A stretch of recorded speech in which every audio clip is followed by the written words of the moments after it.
Hey guys, in this video I am going to show you how you can create bounce effect using keyframes in CapCut easily. So tap on your project, select your video you want to edit, and here I already have one project, and tap on the clip and just tap on keyframes, and so tap on the end the frames and add the keyframe again. So just resize for the clip like so,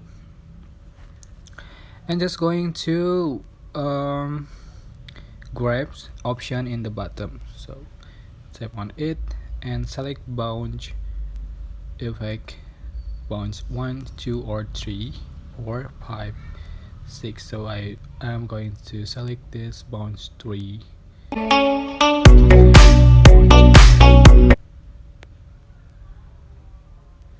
Here we go. So that's how to bounce effect using keyframes in CapCut. I hope this tutorial was helpful for you.